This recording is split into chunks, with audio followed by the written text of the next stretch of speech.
We are well over halfway through a year that has turned out to be an awful one for the entire world. But we are limping back towards normalcy. And there's no better, more substantive proof of that than the fact that the IPL, India's biggest, most valuable media property, will be played starting September 19th.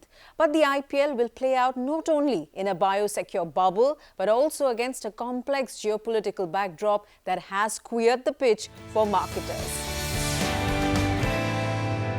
To assess the implications of this new world and to take stock of the media landscape today, I'm talking to Nandini Dayesh. She's the CEO of Lodestar. Her company is responsible for about 22% of ad spends and counts a host of storied global and local brands among its roster of clients. Nandini, it's good to have you join us today. Thank you for inviting me.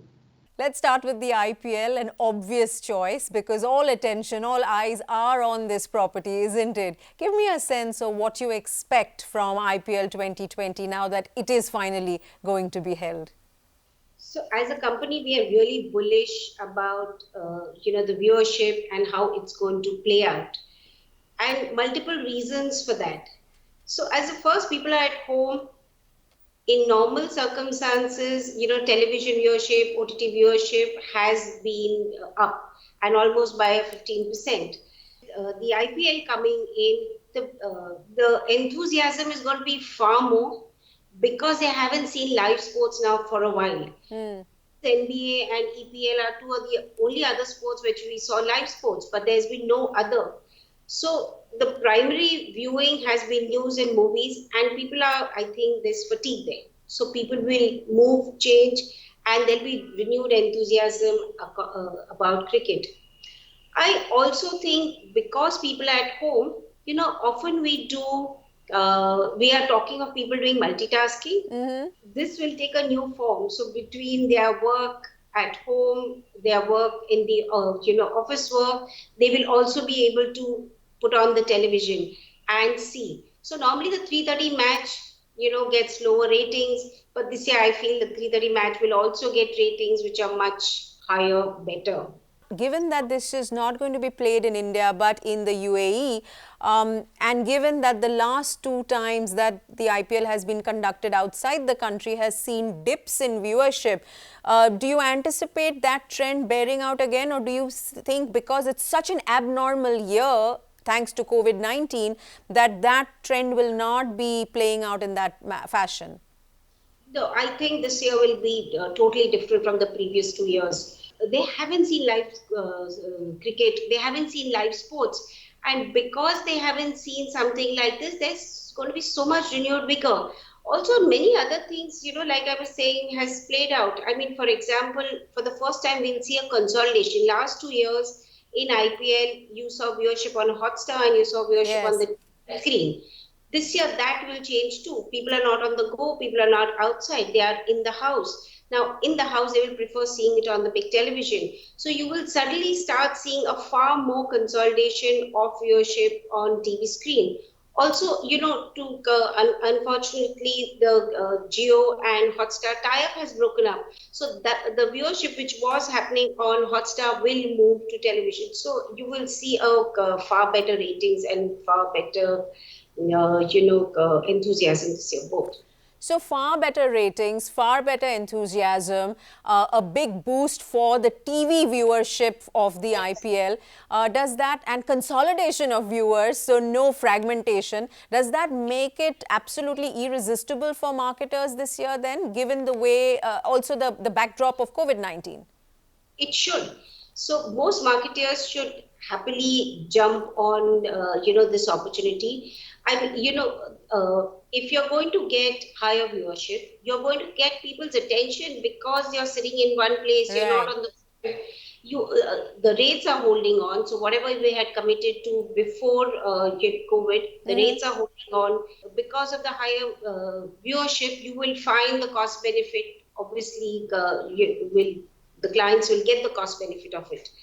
So I think all in all, it's a winner. And I'm hoping at least all of my clients, we are, in conversation with them, and hopefully we will tie up with most of them.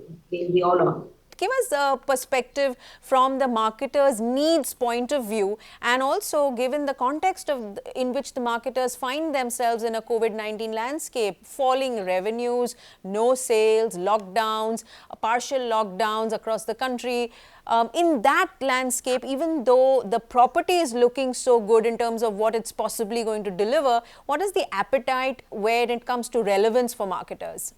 People are yet trying to figure out whether the lockdown is easing out, whether life is going to get better.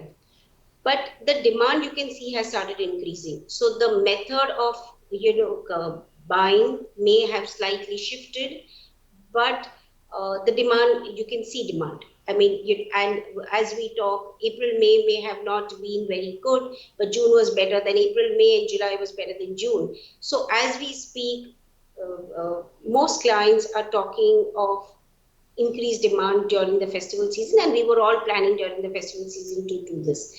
IPL, of course, will pull in money from the existing channels, but I'm hoping that together, if IPL is the biggest investors kind of programming that we get on our screens.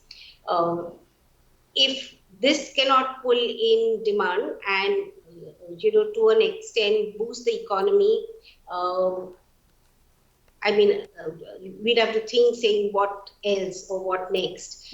According to me, IPL will be able to actually push demand far more. And to a large extent, you see, most clients have been cautious. They've been on digital, and they're all hoping that it will be lead gen, performance advertising, market. But we need push as a strategy, not just pull. So the minute you start seeing push, because kind of pressure or the kind of awareness or the demand creation that IPL will be able to do, I think the clients, a lot of the clients will benefit, and most of our clients are continuing to associate with IPL. So we are in conversation, but most of our clients, or actually none of our clients currently have said that we won't continue. We are in conversation, we are yet closing, but it's not like they're not on.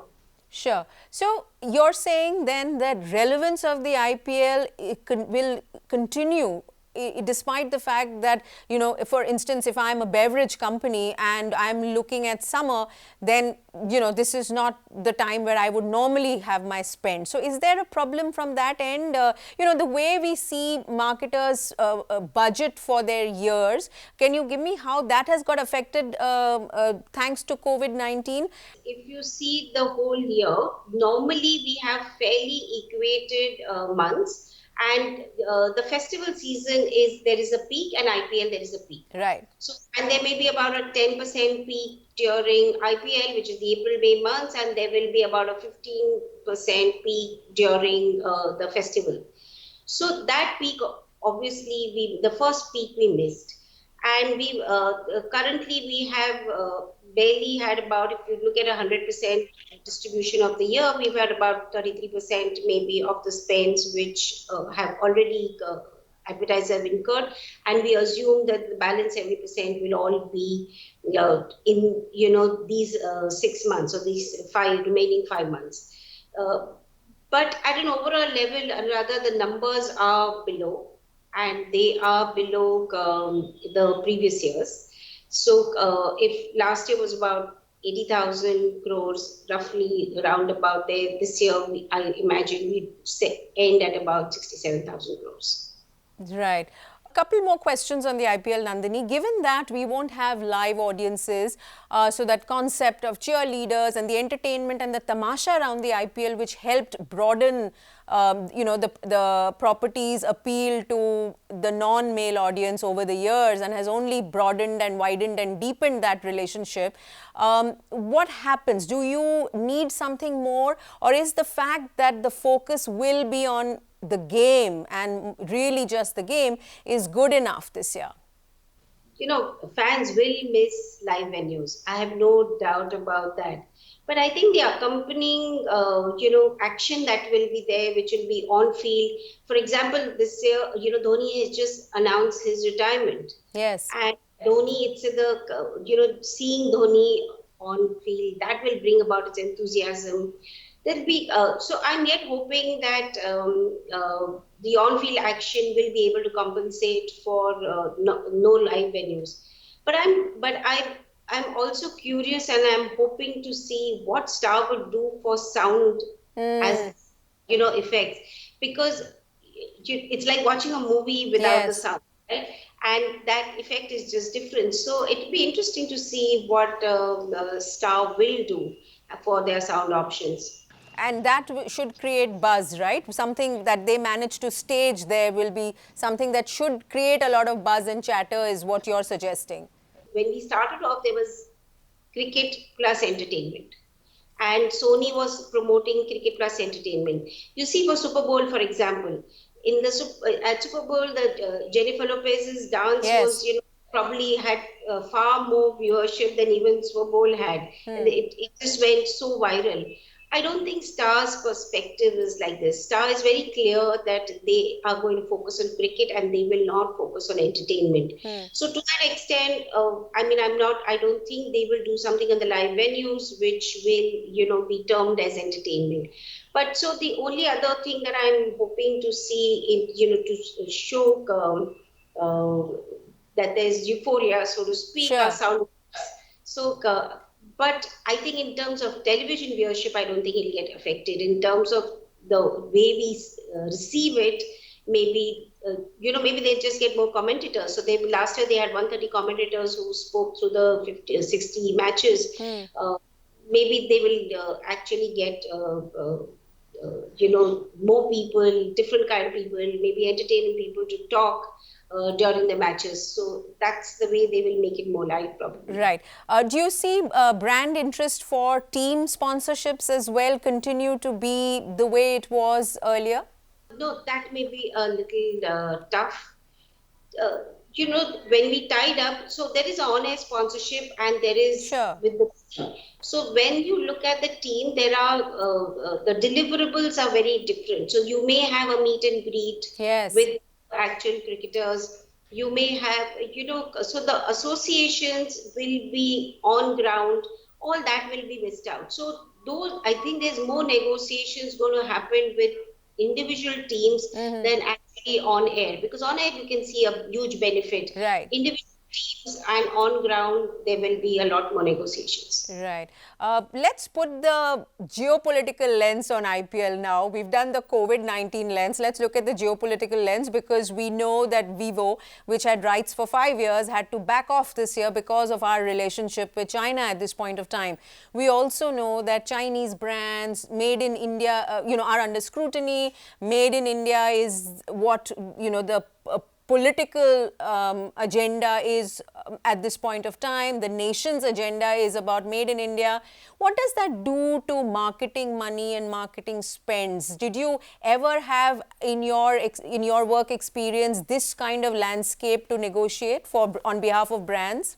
While we are reading a lot about this in the newspapers, I don't think the conversation with the media teams, which is, on the Star side or any other, is about geopolitics, right? For them, it is revenue, and the conversations are totally different. Um, it's hearsay saying why we were pulled out. So for that matter, we were pulled out, and because they were a Chinese brand, and that was the compulsion. I mean, to that extent, the brands which also pitched for or bid for this also have Chinese stake. So then it's a matter of, percentages that we are talking of, saying, so Sure. is 50% allowed or is 10% allowed? So, so there is conversation from different spaces on the Chinese, and which is why they pulled out.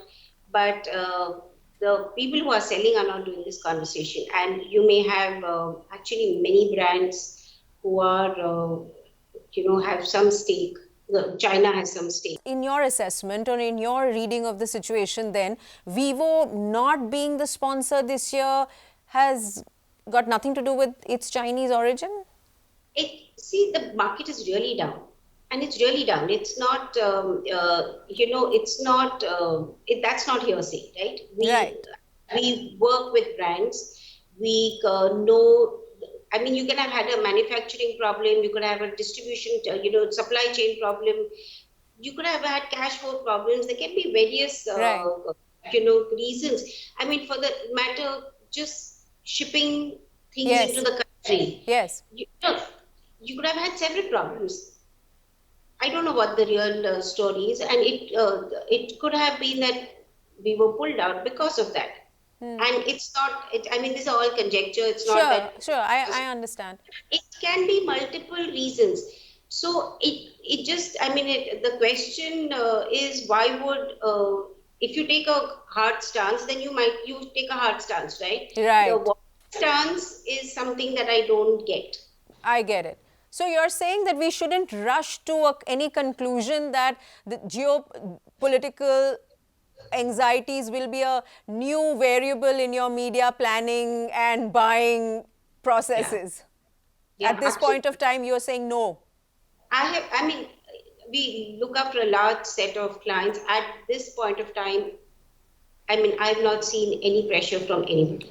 Right. Okay, Nandini, that's quite clear. Let's zoom out a little bit. Let's leave the IPL, though it's where all the excitement is, I know, for everybody, from viewers to broadcasters to media agencies and, of course, brands. But let us look at television. This you have, you use the IPL, but I'm going to extend from the IPL to the fact that television has had a boost in terms of viewership and in terms of reuniting fragmented audiences thanks to the lockdown. Do you see its share of the ad pie remain where it is, and how does it compare vis-a-vis digital, which has had such a strong showing, because digital was the lifeline, isn't it, not just for advertisers but for all of us in the lockdown months? We've been talking digital transformation now for a couple of years. What we expected it to happen maybe in another 2 3 years time, 4 years time, and has happened here and now. And so the shift that you can see is radio, cinema, outdoor. Unfortunately, has all because of the lockdown has almost had no advertising. Sure. Print, you can see, is also down, partly because of the distribution, partly because of the demand. I mean, both of it has hit print pretty badly. I think people who gained is television and digital. Digital has gained far more. So just to give you numbers, Yes. last year, if you look at numbers, television got about 37% of market share. Digital was about 28, print was about 26, and radio cinema, this was about 9%. If you look at this year, by the end of this year, I would imagine television going up in terms of the share to about 4%, but the digital would have jumped almost by 9%, which is a substantial jump. And that would have gone to about 37%, and both print and the other media would have lost out So again. let's look at TV and digital, because those seem to be ruling the ad pie. What role will each perform vis-a-vis each other in a general sense for brands? Obviously, this will be different for different brands, different industries, different sectors. But in general, would you be able to say that TV will be for X and digital will be for Y? And do they complement each other, or will they be eating into each other? They will complement each other. I think what's important to understand now is that people are not doing anything in a linear fashion. And what we call the consumer journey or the path to purchase is not linear. Right. It is in a way circuitous, it's winding, one leads to the next. So any media plan of ours is seen in that light. Sure. And the moment you see it like this, there is no one medium which is going to, be the only medium. Of So, course. for example, like we were just talking on IPL, we said people let's look at last year. They watched cricket on television, and the minute they stepped out, they may switch to their Jio TV and watch Hotstar on their Jio TV. But if that doesn't, if so that can easily go from one to the other, and you'll see more and more. So, I mean, you look at our personal behavior patterns, right? You're watching Netflix at home, then you decide, okay, I need to go out, so you take it in the car, watch it there. It is now they will just complement each other, and each of these medium will lead into each other, and more each of the media companies are looking at offers which will not be a single offer. They're bundling their broadcast and digital in a sense, right? Also the also print, also outdoor Sure. events. So almost everybody has now diversified to and de-risk themselves Yes. from single medium. So and I can think of all the three four big companies, all of them in that have de-risked themselves.